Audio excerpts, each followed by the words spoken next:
Les suites des 3 premiers règnes en Israël. Nous allons voir maintenant les règnes de David et de Saül interférés. C'est-à-dire que David va être oint, pressenti et oint par Dieu bien avant que Saül ne cesse de régner, lui qui, nous l'avons vu, est rejeté de l'Éternel. Et il va encore, par la suite, nettement caractériser ce cœur incapable de servir Dieu. C'est son cœur qui est incapable, ce n'est pas sa main, ce n'est pas sa personne, c'est son cœur. Nous allons voir que le cœur a beaucoup d'importance, une grande importance, et l'on peut commettre des erreurs, on peut même tomber dans le péché par accident, accidentellement, même des accidents graves. Mais il y a une chose qui est importante, c'est l'état du cœur.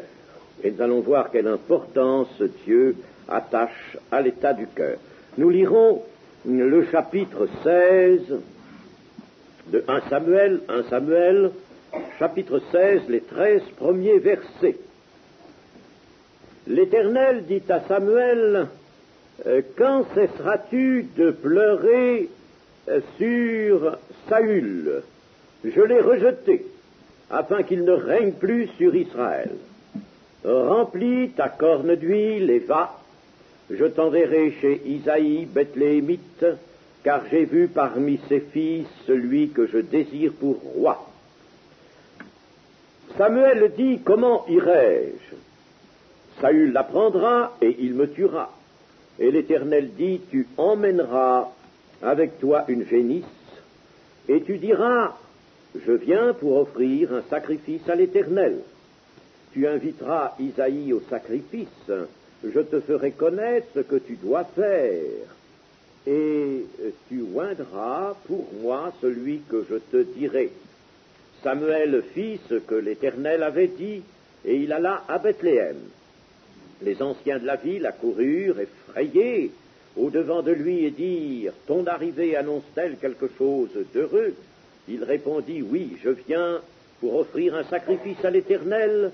Sanctifiez-vous et venez avec moi au sacrifice. » Il fit aussi sanctifier Isaïe et ses fils, et il les invita au sacrifice. Lorsqu'ils entrèrent, il se dit en voyant Eliab, « Certainement, loin de l'Éternel est ici devant lui. » Et l'Éternel dit à Samuel, « Ne prends point garde à son apparence et à la hauteur de sa taille, car je l'ai rejeté. » L'Éternel ne considère pas ce que l'homme considère. L'homme regarde à ce qui frappe les yeux, mais l'Éternel regarde au cœur.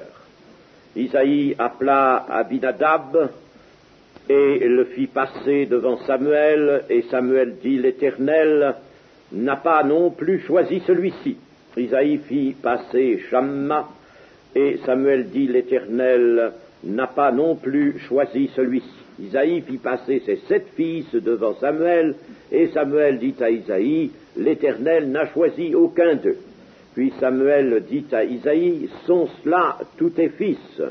Et il répondit, « Il reste encore le plus jeune, mais il fait paître les brebis. » Alors Samuel dit à Isaïe, « Envoie-le chercher, car nous ne nous placerons point qu'il ne soit venu ici. » Isaïe l'envoya chercher. Or il était blond, avec des beaux yeux et une belle figure. L'Éternel dit à Samuel, « Lève-toi, oins-le, car c'est lui. » Samuel prit la corde d'huile et l'oignit au milieu de ses frères. L'Esprit de l'Éternel saisit David. À partir de ce jour et dans la suite, Samuel se leva et s'en alla à Rama. Nous trouvons là encore, n'est-ce pas, n'oublions pas d'en faire l'observation, la concision du texte. Enfin, rien d'inutile, mais droit au but, ce qui est utile pour l'information d'abord, et pour la méditation ensuite, pour montrer le dessein de Dieu, l'action de Dieu, la gloire de Dieu, cela uniquement. Tout le reste est élagué. C'est bien la manifestation de l'inspiration des Écritures. Jamais un homme n'écrirait avec cette sobriété, c'est même quelquefois tellement sobre et concis que ça pose des petits problèmes d'interprétation. C'est une remarque incidente, mais il est nécessaire de la faire. Le prophète Samuel ne cessait de pleurer sur Saül dans sa prière. L'Éternel dit à Samuel, « Quand cesseras-tu de pleurer sur Saül? Je l'ai rejeté. » Il pleurait donc sur ce roi dans sa prière, et on peut le comprendre. Il savait ce qu'était l'onction. Il connaissait l'importance de l'onction. C'est Dieu qui lui avait dit d'oindre Saül, et David plus tard montrera aussi quel grand prix il attachera à l'onction, quelle crainte même, de quelle crainte il entoure, loin de l'Éternel. Eh bien, Samuel avait cette crainte, et du fait que Saül était loin de l'Éternel, d'abord sa souffrance était grande d'avoir constaté qu'il s'était égaré à ce point, et qu'il se montrait même impropre à accomplir la volonté de l'Éternel, mais il espère toujours quand même un rétablissement. Moïse aussi avait bien espéré que la petite peccadille qui lui était arrivée dans le désert serait oubliée. S'imagine quelquefois que le temps arrange les choses. Avec Dieu, c'est faux. Mais Dieu, là aussi, se montrera absolument ferme et dira à Moïse, qui le priait lui aussi et qui disait, Seigneur, permette quand même que j'introduise ce peuple dans le pays de la promesse, ne me parle plus de cette affaire-là. C'est fini, c'est classé, tu ne feras pas entrer le peuple. Pourtant Moïse était grand, n'est-ce pas, aux yeux de Dieu. Eh bien là, c'est une décision absolument irrévocable. Samuel ne pouvait se résoudre à abandonner ce roi Saül qui était oint, bien qu'ayant mesuré sa faute et surtout le défaut de fidélité de son cœur. Alors Samuel continuait de prier pour Saül avec des lamentations. Et on peut voir à cela combien un prophète peut se trouver tout aussitôt en désaccord avec la pensée de Dieu, sans que ce désaccord soit peut-être d'une gravité exceptionnelle, n'est-ce pas, extraordinaire, mais il se trouve en désaccord, il ne pense plus à ce moment-là comme Dieu, il est en désaccord avec Dieu lorsqu'il n'a pas été informé. Là, n'est-ce pas, Samuel n'avait pas été suffisamment informé, ou tout au moins, n'est-ce pas, les sentiments vraiment de son cœur qui se saisissaient quand même de quelque chose de bon dans la manière de Dieu. L'onction de Dieu, c'était une grande chose. Il était respectueux de cela. Alors il se saisissait de cela, mais il faisait à travers cela quand même passer un peu de ses sentiments d'homme. Et il continuait de se lamenter pour Saül, espérant peut-être un retour de Dieu. On pourrait dire que, d'une manière générale, un croyant est dans l'esprit quand l'esprit le conduit. Soit que ce croyant sache suivre la direction générale de l'esprit par discernement, par intelligence spirituelle, soit que l'esprit lui ait montré la direction à suivre.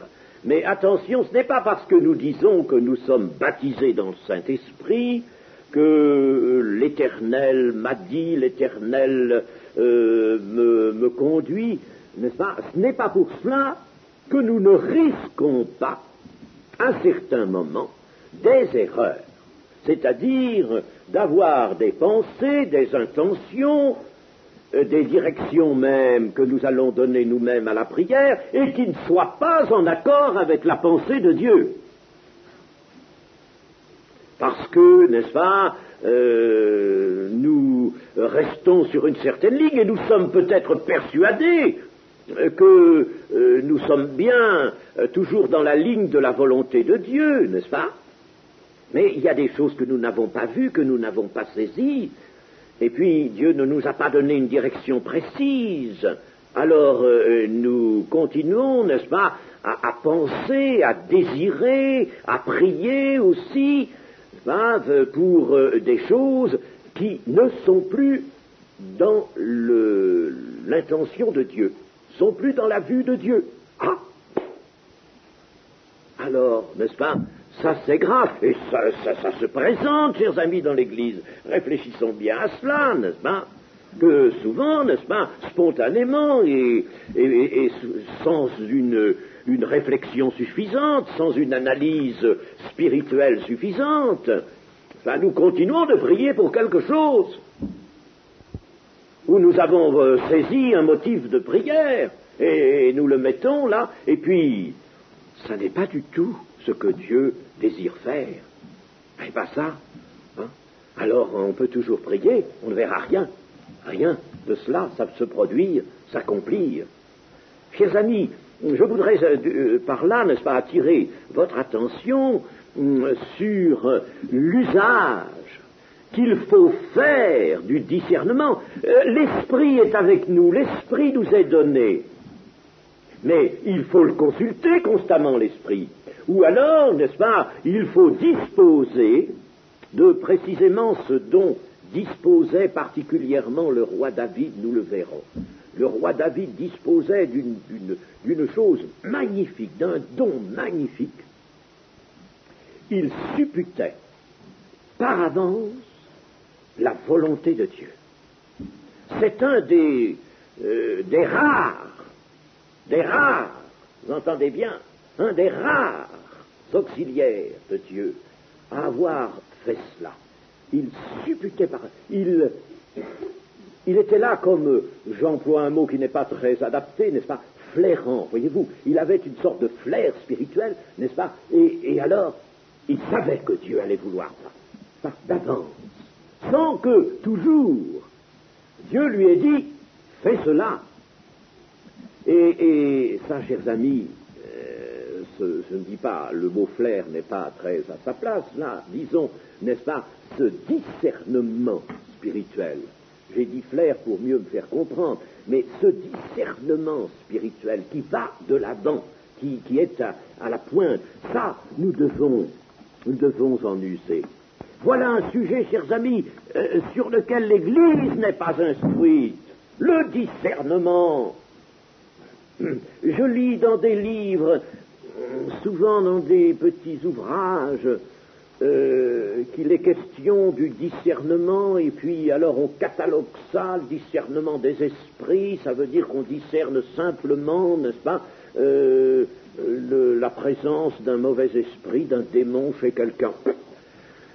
Et puis alors, quand on a dit ça, ça y est, le discernement c'est classé, c'est ça. Alors, il y en a qui ont le discernement des esprits, d'autres qui ne l'ont pas. Mais, chers amis, c'est une ignorance épouvantable, ça. Il y a d'autres discernements que cela. Il y a le discernement du bien et du mal. Nous avons besoin, à chaque instant, discerner le bien du mal, discerner ce qui plaît à l'Éternel de ce qui ne plaît pas. Et puis, il y a le discernement des temps. Et dans le discernement des temps, comme l'avaient les fils d'Issachar, ils avaient le discernement, l'intelligence des temps. C'est-à-dire qu'ils savaient, non pas le temps qu'il va faire demain, n'est-ce pas, mais ils savaient ce qui allait être désiré par Dieu, voulu par Dieu, la direction de Dieu, n'est-ce pas? C'est important ce discernement, le discernement des temps, c'est-à-dire, n'est-ce pas, le discernement, n'est-ce pas, de la direction qu'il faut que nous donnions à notre pensée, à notre prière, à notre mouvement, hein, le discernement par l'esprit. Le Seigneur Jésus a dit au sujet du Paraclétos, le Paraclet, le Consolateur, le Saint-Esprit, l'Esprit de vérité, qui doit venir. Il vous conduira dans toute la vérité, mais il vous annoncera les choses à venir. Il vous annoncera les choses à venir. Qu'est-ce que ça veut dire, ça? Eh bien, qu'il va faire de vous des prophètes qui vont pouvoir dire voici comment la politique va évoluer. Non, c'est pas ça. Ce qui doit venir est déjà consigné dans la Bible. Bon, le Saint-Esprit nous permettra de comprendre cela. Mais quand il est dit qu'il vous annoncera les choses à venir, le Saint-Esprit vous dira, regarde bien, attention, tu vois les temps. Eh bien, le Seigneur, voilà maintenant la direction de son désir, vois-tu? Voilà la direction, la volonté du Seigneur. La voilà, elle va par là, vois-tu? C'est par là que tu dois orienter ta prière. C'est écrit, ça. Le discernement dans l'Église. Comme c'est une chose importante, cela.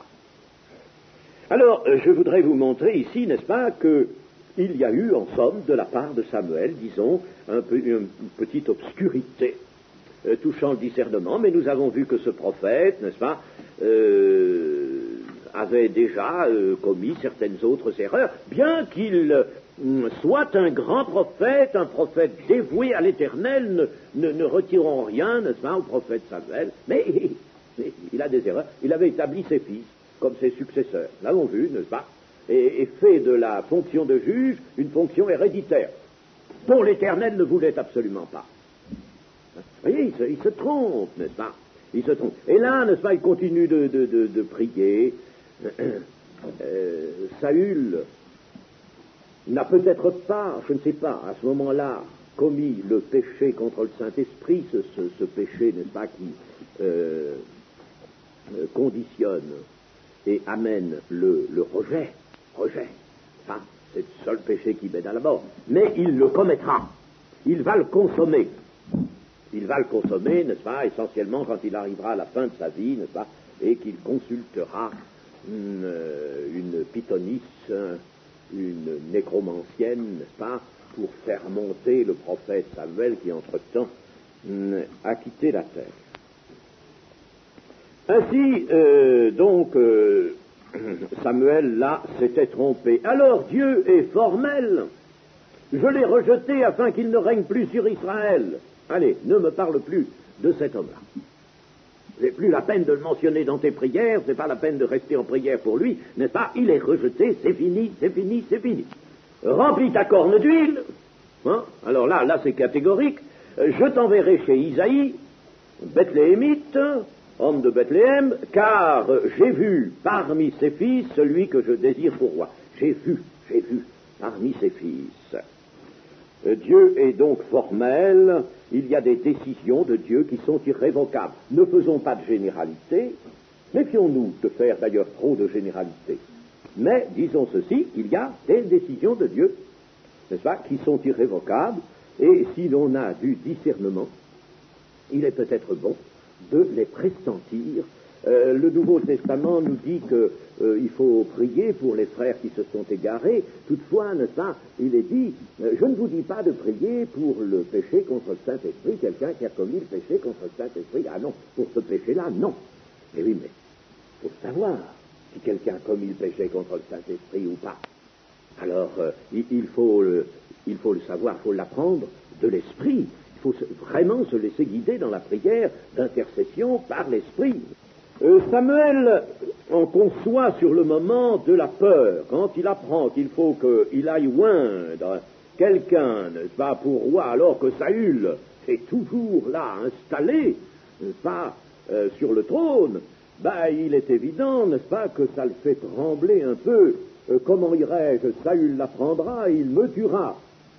Voilà encore, nous disons ça, n'est-ce pas, ce n'est pas pour juger.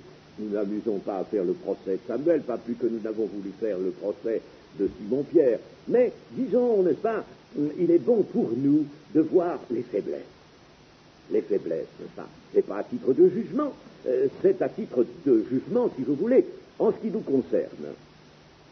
Alors là, voilà encore, n'est-ce pas, Samuel qui manifeste une faiblesse.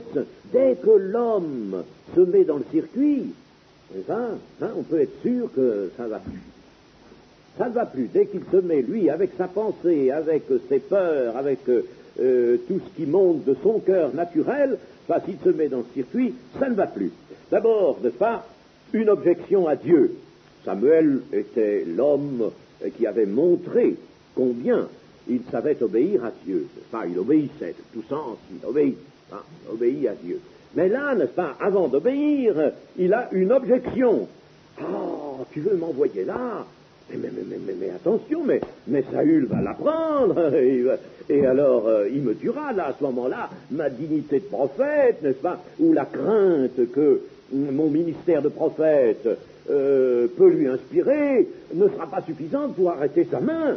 Alors là, n'est-ce pas, j'y passe.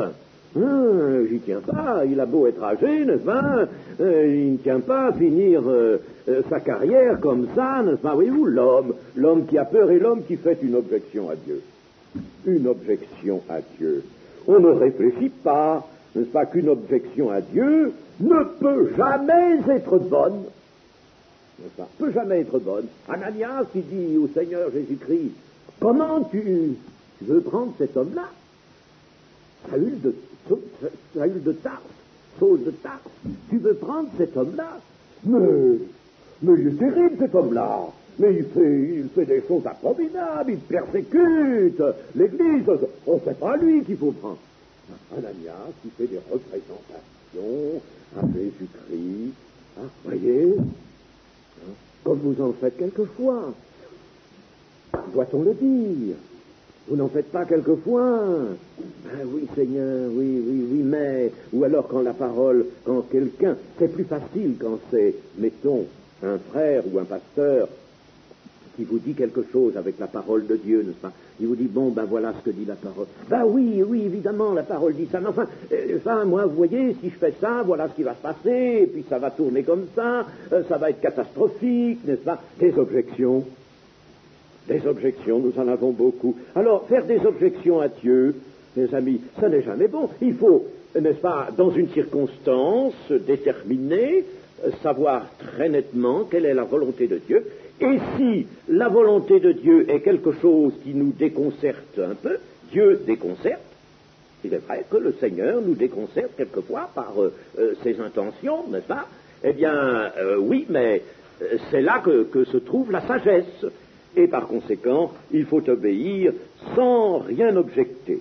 Dieu, d'ailleurs, peut-il avoir oublié quelque chose? Quand il donne un ordre, peut-il avoir omis, par distraction, un inconvénient, un risque qui va se présenter? Aurait-il oublié que Saül était capable de tuer Samuel, n'est-ce pas? Oh, chers amis, celui qui est le Très-Haut, celui qui est au-dessus de tout, hors le temps, hors l'espace, celui qui est l'éternel qui est... Vous croyez qu'il peut oublier quelque chose?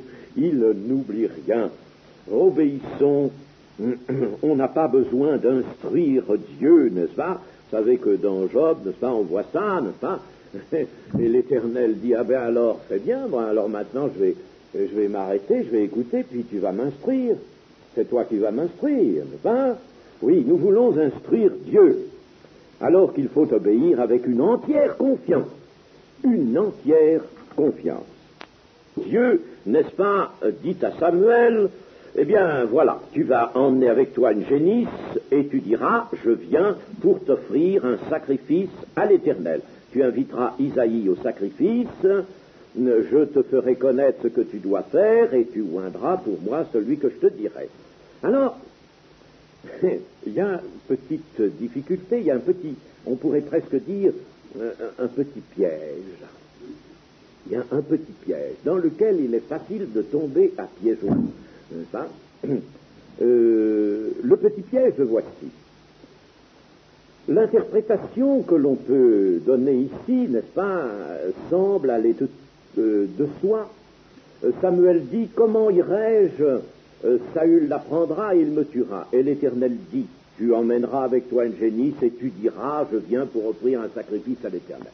Alors, ça, l'interprétation facile, eh bien, tu vas dire ça, n'est-ce pas? Tu vas prendre une génisse, tu vas offrir un sacrifice, bien, et puis tu vas dire, je vais pour offrir un sacrifice. Ça va être un prétexte, ça va être une raison, et étant donné cette raison, Saül ne va pas avoir ses soupçons éveillés, n'est-ce pas? Il ne va pas savoir que tu vas pour oindre son successeur, n'est-ce pas? Celui qui doit le remplacer, il va pas craindre, il va être dans la confiance, et tout va bien se passer. Hein? Voilà l'interprétation, n'est-ce pas, facile, hein? Tu diras, je viens pour offrir un sacrifice, voyez, n'est-ce pas? Eh bien, elle est fausse, et elle est misérable. Elle est fausse et misérable à la fois. Ce n'est pas du tout ce que entend dire ici le Saint-Esprit et l'Écriture. Ce n'est pas une couverture que Dieu donne pour tromper Saül, un prétexte pour dissimuler la vérité et ne pas l'alerter, c'est une action de grâce. Une action de grâce à Dieu. Parce que, n'est-ce pas, le texte est concis, je le répète, Samuel dit, comment irai-je là-bas? Saül la prendra et il me tuera. Alors, pour mieux faire comprendre, j'ajoute quelque chose. Dieu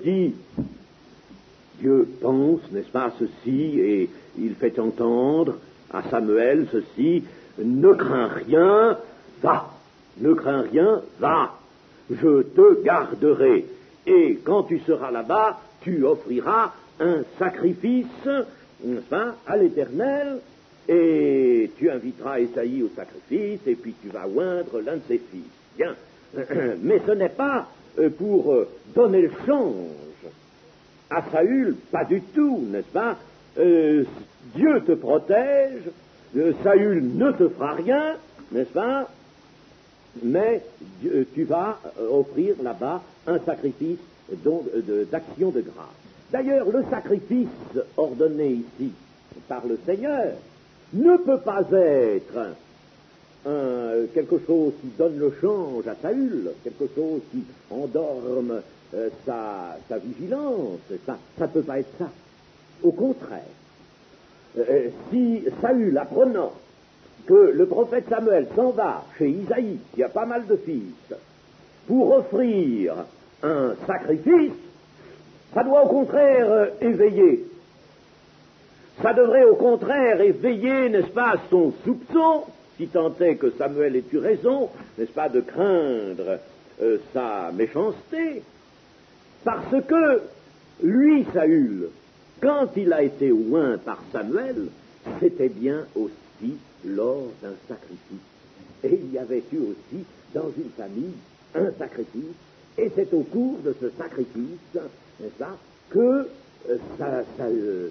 Saül avait été oint. Si bien que, n'est-ce pas, le sacrifice, loin d'être une couverture, n'est-ce pas, ceci serait indigne de Dieu.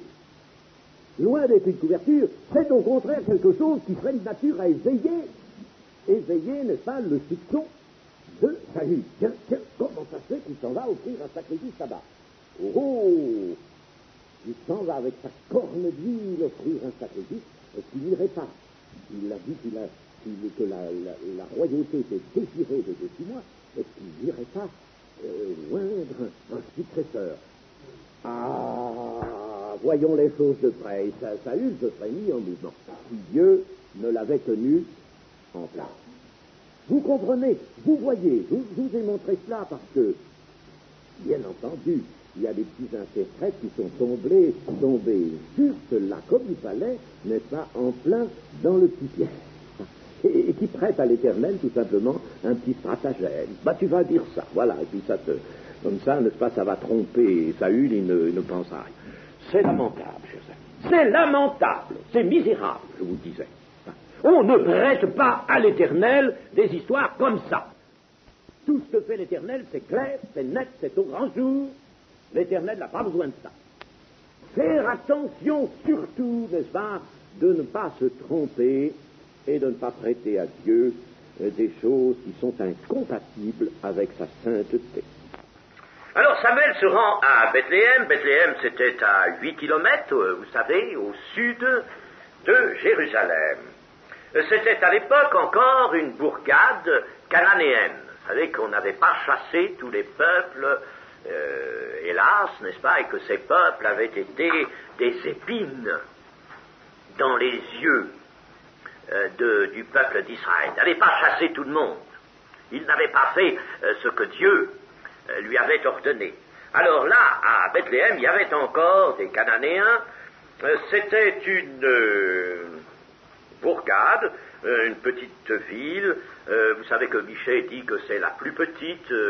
Elle est petite, n'est-ce pas? Elle était petite, une petite, en somme, bourgade rurale, qui était située sur le versant des montagnes. Elle était, et elle est toujours, d'ailleurs elle est maintenant, toujours encore, cher ami, ce qui n'est pas déplaisant, à savoir, entourée de vignobles, de très belles oliveraies, de champs de blé, et alors les pentes qui descendaient vers la mer Morte étaient occupées par de vastes pâturages. Et c'était là que le petit David, n'est-ce pas, gardait les brebis de son père.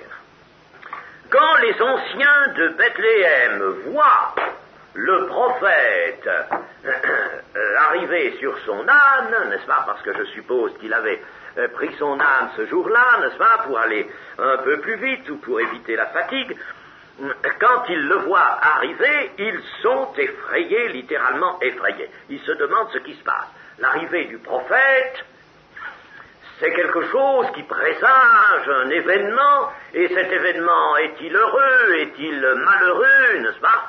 Alors, vite, ils se précipitent vers lui, et lui disent, ton arrivée annonce-t-elle quelque chose d'heureux? Dans le texte hébreu, on retrouve là une expression qui figure ailleurs, viens-tu, est-ce la paix? Ou non, n'est-ce pas? Est-ce la paix? Enfin, viens-tu pour la paix? Hein? Et alors, Samuel de répondre, oui, je viens pour offrir un sacrifice à l'Éternel, sanctifiez-vous. Il les rassure et il les invite au sacrifice, c'est-à-dire au repas sacrificiel. Tout comme quand Saül a été oint, il y avait eu un repas, n'est-ce pas, puisqu'on avait gardé le plus beau morceau pour l'élu, n'est-ce pas? Je ne sais pas ce que c'était comme morceau, n'est-ce pas? Enfin, on lui avait gardé, mettons, le figot, peut-être, je ne sais pas, enfin, la belle pièce, n'est-ce pas? On lui avait gardé ça. Non, c'était pas le figot, c'est autre chose. Hein? L'épaule. Ah, c'était l'épaule, c'est bien meilleur. Et alors, on lui avait gardé l'épaule, en effet, n'est-ce pas, pour lui, le bon morceau. C'était donc un repas sacrificiel. Un repas au cours duquel, n'est-ce pas, ou avant lequel, plus exactement, on faisait un sacrifice d'action de grâce à l'Éternel. C'était un sacrifice d'action de grâce, et on mangeait ensemble. Et puis alors, n'est-ce pas, vous voyez, concision du texte, sobriété, il n'y a pas de détails, n'est-ce pas? Alors, lorsqu'ils entrèrent, il se dit en voyant Eliab. Eliab, c'était l'aîné d'Isaïe. Certainement, loin de l'Éternel est devant lui. Loin de l'Éternel est devant lui, qui, lui, devant l'Éternel. Loin de l'Éternel se trouve là, devant l'Éternel. Quand Samuel arrive, n'est-ce pas, il voit Eliab. Alors là, très certainement, Isaïe lui dit, tiens, voilà mon aîné, mon fils aîné, c'est l'héritier. Là. Alors Samuel dit, voilà, n'est-ce pas, il est là, ce n'est pas un hasard, il se tient devant l'Éternel, c'est lui loin de l'Éternel. Et cela d'autant plus, n'est-ce pas, que Samuel, toujours un petit peu, n'est-ce pas, avec de l'humain en lui, vous voyez comme il y a toujours un petit peu d'humain, il voit devant lui un beau gaillard, n'est-ce pas, qui n'était pas loin de ressembler à Saül, n'est-ce pas, Saül qui dépassait tout le monde d'une tête, n'est-ce pas, là il voit un garçon de haute taille, de belle corpulence, de belle stature, n'est-ce pas, un peu un athlète, n'est-ce pas, il dit ça y est, le voilà, c'est loin de l'Éternel, n'est-ce pas, et Samuel pense un petit peu à l'autre onction, n'est-ce pas, où le Seigneur lui avait désigné précisément, n'est-ce pas, un gaillard. Et alors là, tout de suite, l'Éternel le détrompe. ne prends point garde à son apparence et à la hauteur de sa taille, car je l'ai rejeté. Le mot rejeté ne va pas ici, n'est-ce pas? Il aurait mieux valu que notre traducteur, sans trahir du tout le mot hébreu, nous mette « je l'ai écarté ». C'est pas lui, je l'ai écarté. Il n'y a pas de raison qu'il soit rejeté, enfin, ou alors faudrait admettre que, étant donné qu'il est l'aîné, il n'a pas été accepté, mais enfin, nous n'avons aucune raison particulière. On peut très bien traduire « je l'ai mis de côté », je l'ai écarté. Et c'est alors que cette sentence est prononcée. L'Éternel ne considère pas ce que l'homme considère, l'Éternel regarde à ce qui frappe l'homme regarde à ce qui frappe les yeux, mais l'Éternel regarde au cœur. C'est un principe fondamental que l'Éternel énonce et que nous avons besoin de nous souvenir nous-mêmes. L'Éternel donc regarde selon le cœur, tandis que l'homme regarde avec son œil, selon l'œil. Il regarde avec son œil, il voit l'extérieur, l'apparence, n'est-ce pas? Et puis, il juge là-dessus. Hein, il juge là-dessus. Nous connaissons ce que dit l'apôtre Paul dans 1 Corinthiens, ce ne sont pas les choses impressionnantes, les choses qui sont dans le monde, n'est-ce pas, les choses magnifiques du monde, les choses nobles, n'est-ce pas, du monde. C'est pas ça que l'Éternel choisit. Il choisit ce qui est vil. Il choisit les choses qui ne sont pas aux yeux du monde pour confondre les fortes. Ah, voilà un principe de Dieu. Mais ici, nous avons plus. Dieu pénètre l'intérieur. Il voit l'état du cœur.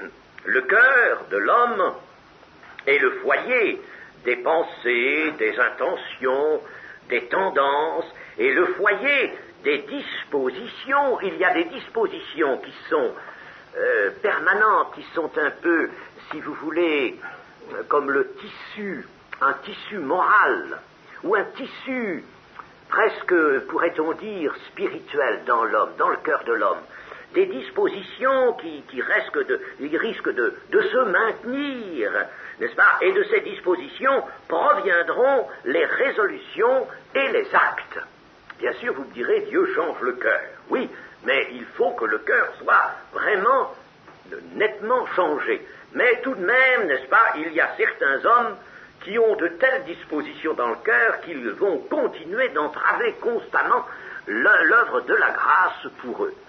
Alors là, les dispositions du cœur, n'est-ce pas, c'est quelque chose que Dieu regarde, qu'il jauge, qu'il mesure, qu'il pèse, et il sait, n'est-ce pas, ce que l'homme va pouvoir faire d'avance.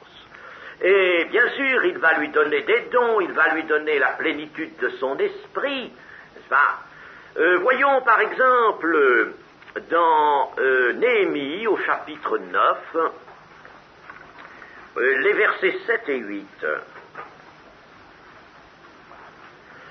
C'est toi, éternel Dieu, qui as choisi Abraham, qui l'a fait sortir d'Ur en Chaldée, et qui lui a donné le nom d'Abraham.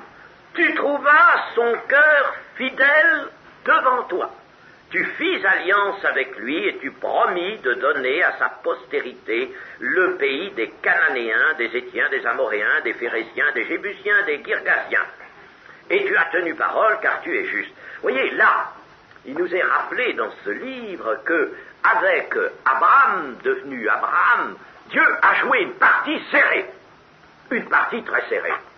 Enfin, il a misé sur les dispositions de cœur de cet homme, qu'il a trouvé en pleine, je ne dis pas que lui trempait dans l'idolâtrie particulièrement, mais ses pères, toute sa famille y trempait. N'est-ce pas, Térak, son père et tous les autres y trempaient, c'est dit dans le livre de Josué. Alors, n'est-ce pas, il a pris cet homme et il a misé sur lui. Son neveu, Lot, pas la même chose du tout. Dieu n'a pas trouvé de bonne disposition là. Il n'a pas misé sur Lot. Mais il n'a pas appelé Lot d'ailleurs. Lot a suivi de lui-même. Mais il a misé sur Abraham. Et il a misé gros sur Abraham. Parce que, n'est-ce pas, Abraham, comme Dieu va le dire par le prophète au peuple d'Israël, vous avez été taillés dans le bois, dans ce bois-là, le bois qu'est Abraham. Ça a été la première pièce, le premier morceau de ce peuple particulier, appelé le peuple de Dieu, le peuple d'Israël, n'est-ce pas? Et puis, Dieu a fait plus que de lui donner une descendance, se nommant le peuple d'Israël, par le moyen duquel il allait faire de grandes choses, et il allait introduire le salut dans le monde, le salut vient des Juifs. Mais, n'est-ce pas, il y a plus, c'est que Abraham, il va lui promettre qu'il sera une bénédiction pour toutes les familles de la terre. Une source de bénédiction, chers amis, ne minimisons pas la parole, elle est cela dans l'hébreu, tu seras source de bénédiction pour toutes les familles de la terre. Et pourtant, il n'est pas sauveur, lui. C'est extraordinaire. Un point de départ. Et là, avec sa sûreté de main, n'est-ce pas, l'Éternel a pris cet homme. Il lui a laissé sa liberté. Des bêtises, il en a fait. Des erreurs aussi. Sa foi a flanché à certains moments. Mais en définitive, ça a été la grande victoire de Genèse 22, n'est-ce pas, où Abraham est allé le couteau levé sur son fils, le fils de la promesse, parce que l'Éternel le lui avait dit. Parce que tu as fait cela, parce que tu ne m'as pas refusé ton fils, ton unique, alors toutes les promesses que je t'ai faites, elles s'accompliront sûrement. C'est magnifique, n'est-ce pas? Voyez ça, la fidélité d'un homme, chers amis. Mais c'est ça que Dieu veut. Dieu sait bien qu'avec les hommes, il va avoir des mécomptes. Enfin, il sait très bien qu'ils vont, à certains moments, faiblir, se laisser coincer par l'ennemi, n'est-ce pas? Une tentation va venir chez David, n'est-ce pas? Elle a été assez forte, n'est-ce pas? Et grosse, cette tentation. Mais cela n'a rien retiré à l'homme en tant qu'auxiliaire de Dieu. Mais ça, Dieu a agi comme il fallait agir sur le moment, mais cela n'a rien retiré. Dieu sait très bien que le diable va se ruer sur son oint. Il le sait. Comme le diable, n'est-ce pas, veut se ruer actuellement sur les membres de l'Église. Oui, nous l'avons déjà remarqué l'autre jour. Sachez-le, l'ennemi veut se ruer. Il cherche qui il va dévorer. Il a besoin de dévorer. C'est son rôle, n'est-ce pas? Alors, prenons bien garde à cela. Mais Dieu sait cela d'avance. Seulement, ce qu'il lui faut, c'est un cœur fidèle. Il a changé votre cœur. Bon, c'est vrai. Mais il vous a laissé dans la liberté. Et votre cœur naturel, il est toujours là. Pas? Votre chair, vous l'avez toujours. Pas? Alors, vous pouvez librement marcher pleinement dans les voies de Dieu. Pas? Guidé par l'Esprit de Dieu, guidé par la parole, bien comprise, bien méditée. Ça? Où vous pouvez, n'est-ce pas, fléchir plus ou moins. Eh bien ça, Dieu le voit, Dieu le sait. Il sonde les cœurs et les reins, n'est-ce pas? Et avant même que vous ayez dit un mot, il sait ce que vous allez dire. Alors, ça, il sonde. Et ce qui plaît à Dieu, c'est ce qui a été trouvé en David, un homme selon le cœur de Dieu. Qui accomplira toutes mes volontés. Il sera capable de les accomplir. Pourquoi?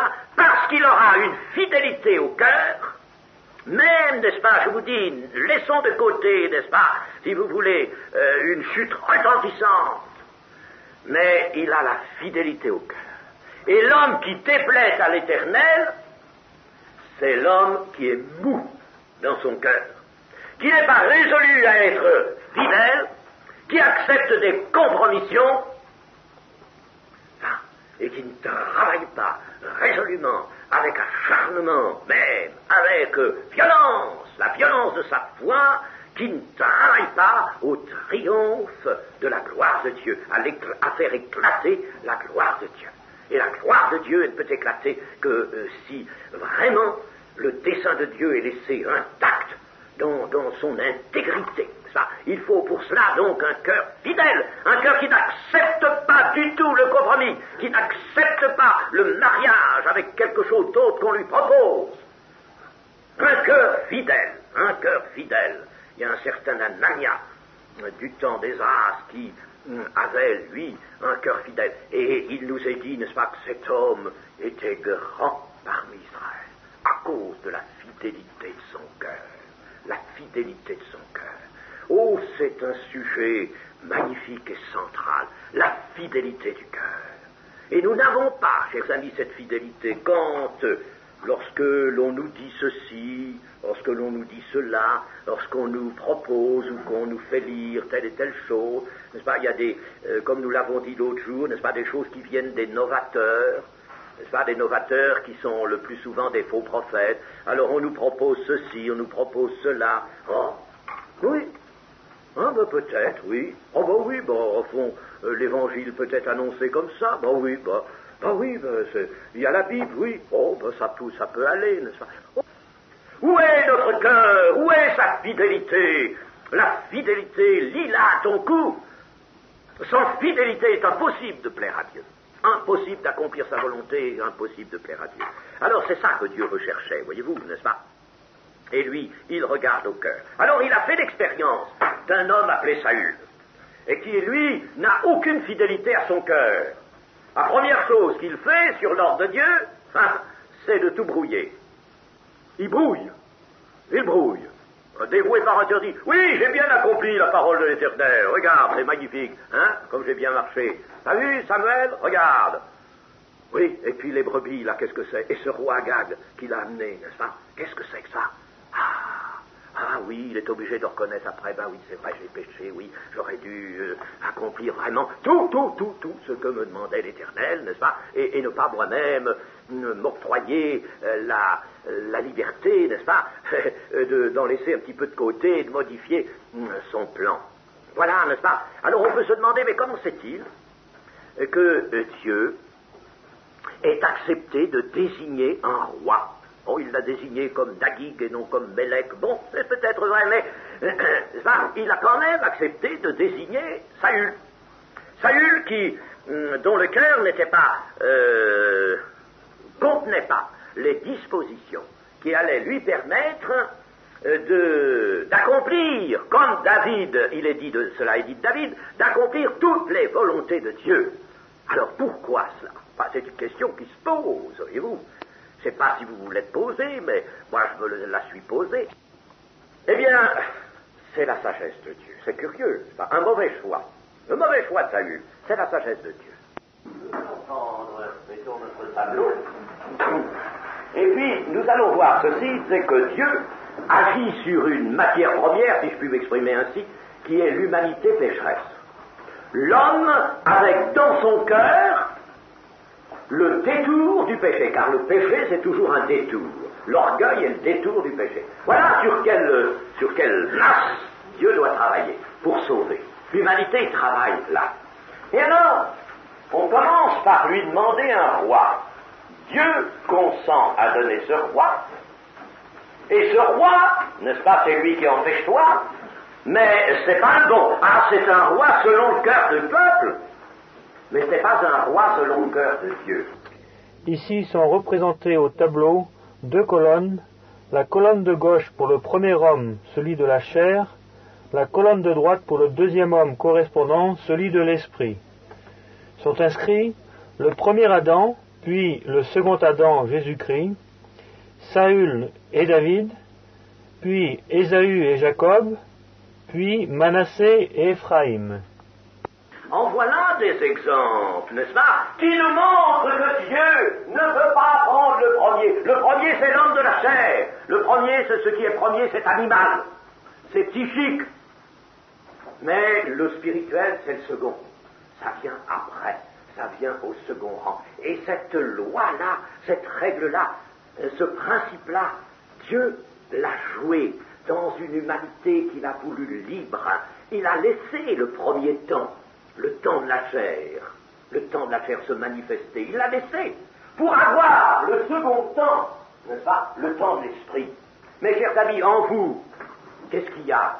Mais en vous, il y a un Ésaü, oui, et un Jacob, parce que vous êtes enfants de Dieu.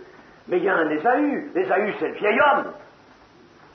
Et pourtant, c'est l'aîné. C'est lui qui était là avant tout. Vous n'avez pas toujours été enfant de Dieu. Vous avez été des enfants du diable. Eh oui, vous avez été des enfants de la chair. Vous avez été des enfants de la chair, vous l'avez prouvé.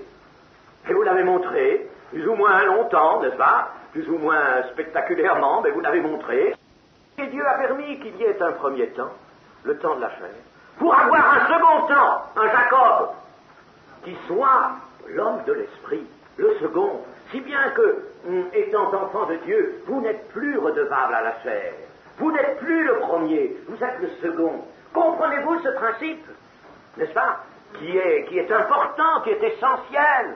Et c'est pour ça que Dieu a permis que le peuple se donne à un homme qui soit un homme de chair, qui soit la chair, qui soit la catastrophe, qui soit la chute, qui soit incapable d'obéir à Dieu. Voilà le premier temps. Eh bien, puisque ce premier temps est là, il y aura un second temps. Et le second temps, c'est David.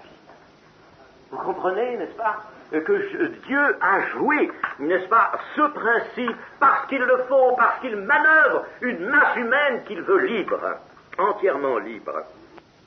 Alors, les 7 fils d'Isaïe passent donc devant Samuel. Samuel n'en retient aucun, et il en reste un, le plus jeune.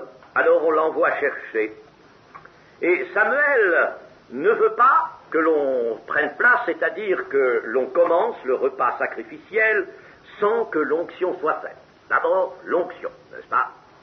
Et quand on a une mission à remplir de la part de Dieu, c'est cette mission-là, n'est-ce pas, qu'il faut faire. Eliezer, de même, lorsqu'il était allé chercher Rebecca, n'est-ce pas, la femme, future femme d'Isaac, il avait dit de même là-bas, n'est-ce pas, moi je ne mangerai pas un seul morceau avant que tout soit réglé. N'est-ce pas? Il faut d'abord, n'est-ce pas, mettre les affaires de Dieu en ordre. Alors, David était trop jeune, lui, pour prendre place au repas sacrificiel. Vous savez que David, cela signifie le bien-aimé. Le bien-aimé. David, donc, arrive, on est allé le chercher, il arrive, et voilà l'ordre de l'Éternel, lève-toi, oins-le, c'est lui. C'est lui. Oins-le, c'est lui. Le voilà, celui que j'ai choisi. C'est celui-là. Et je sais pas quel âge il pouvait avoir, moi, 15-16 ans, quelque chose comme ça, n'est-ce pas? À peu près, hein. Vous voyez, il était jeune, n'est-ce pas? Il était blond, avec de beaux yeux, une belle figure, n'est-ce pas? Mais c'est pas pour ça qu'il est l'élu. C'est pas pour ça. Il est l'élu selon le cœur. On pourrait presque dire, s'il est blond, s'il a une belle figure, ça c'est que il y a dans son cœur des dispositions. Si j'avais le temps, je vous raconterais comment Dieu est arrivé à trouver un David. Parce que Dieu a préparé ça de longue main. Ne croyez pas qu'il découvre ça comme on découvre une pierre brillante dans le sable, n'est-ce pas? Non, il a préparé ça de longue main, n'est-ce pas? Bon, mais je n'ai pas le temps de le faire maintenant. Disons, n'est-ce pas, que si cet adolescent est beau, malgré tout, n'est-ce pas? Eh bien, c'est parce que il a des dispositions, parce qu'il est l'élu, mais non pas le contraire. L'élection n'est pas motivée ici par la beauté physique. Et nous savons que lorsque le Seigneur viendra, n'est-ce pas, Dieu aura voulu qu'il n'ait rien pour attirer les regards. Ce ne soit pas par son physique que les regards soient attirés sur lui, il fallait que ce soit uniquement par cette autorité, par cette sainteté, par cette bonne odeur de sainteté qui émanait de sa personne, n'est-ce pas? Voilà. Dieu voulait que ce soit par l'esprit. L'esprit, ça se hume. L'amour, ça se hume, ça se sent. N'est-ce pas? Ça se sent. Et dans la personne de Jésus, c'était magnifique. C'est pour ça que des gens étaient attirés vers lui. Mais il ne fallait pas qu'ils soient attirés par un physique. Ésaïe 53, n'est-ce pas, avait dit, attention, n'aura rien pour attirer les regards.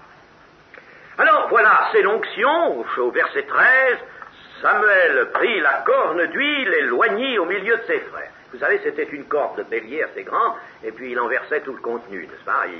Il ne mettait pas un petit peu d'huile comme nous allons le faire tout à l'heure, n'est-ce pas? Nous n'avons pas besoin de verser une corne maintenant, mais il versait une corne d'huile tout entière, et l'huile, n'est-ce pas, était une onction, parce que véritablement, elle tombait, comme nous connaissons un psaume, sur la barbe d'Aaron, n'est-ce pas, et sur ses vêtements. C'était donc une onction. Une onction. Et il nous est dit que l'Esprit de l'Éternel saisit David à partir de ce jour et dans la suite. David va demeurer pénétré de l'Esprit du Seigneur. L'Esprit du Seigneur qui est la force divine, agissant, permettant d'accomplir les desseins de Dieu, mais cela dans la liberté entière. Ah, ça, Dieu, il tient à ça, n'est-ce pas? Il donne sa force, il donne des moyens, mais il laisse la liberté. Ah, ça, ne demandez pas à Dieu de transformer l'homme en automate, ça c'est à exclure entièrement. Ça, il laisse la liberté. Enfin, cette onction, et nous allons terminer sur ce mot, cette onction est un acte important. Samuel n'en a pas mesuré sur le moment toute l'importance, bien entendu, n'est-ce pas? C'est un acte excessivement important. Très important que cette onction sur le petit David. Le petit David qui n'est pas propre maintenant à faire un roi. Mettons qu'il ait eu 15 ans, 16 ans ou 17 ans, je ne sais pas. Mais il ne peut pas monter. Il garde les brebis, il n'est pas prêt pour être le roi, n'est-ce pas, d'Israël maintenant. Et il va... Attention, n'est-ce pas? Il y a des années, n'est-ce pas, qui vont se passer, et au cours de ces années, eh bien, le petit David va être formé dans la souffrance. Dans la souffrance, n'est-ce pas? Ça ne va pas aller tout seul, il va être persécuté, terriblement persécuté. Enfin, il faut qu'il se prépare à ce métier, à cette fonction, haute fonction de roi. Mais là, n'est-ce pas, cette onction a une grande importance, parce que nous ne pouvons pas, n'est-ce pas, ne pas nous rappeler que lorsqu'il choisit David et le fait oindre par Samuel, l'Éternel Dieu, n'est-ce pas, pense à ce fils de David qu'il a en vue. Il a en vue un fils de David. Il a en vue la fondation d'un trône. Et il veut que ce trône soit le trône de ce grand fils qui va venir, en lequel il va lui-même mettre son propre fils, ou mettre, si vous voulez, n'est-ce pas, sa présence. Il a tout cela en vue, son dessein est arrêté. Et quand on voit David, il y a là comme la prophétie et comme la préparation d'une onction dont nous parle le prophète Ésaïe en ces termes. Puis un rameau sortira du tronc d'Isaïe, un rameau du tronc d'Isaïe, du tronc du père de David, n'est-ce pas? C'est lui le tronc, le père de David, n'est-ce pas? Un rameau sortira du tronc d'Isaïe, et un rejeton naîtra de ses racines. L'Esprit de l'Éternel reposera sur lui, esprit de sagesse et d'intelligence, esprit de conseil et de force, esprit de connaissance et de crainte de l'Éternel. Il respirera la crainte de l'Éternel. L'onction faite sur David prophétisait, annonçait, préparait la grande onction qui allait venir sur l'un de ses fils, pour le salut des hommes. Voilà, ni plus ni moins, comment les desseins de Dieu se mettent en place. Chers amis, c'est magnifique. C'est beau. Amen.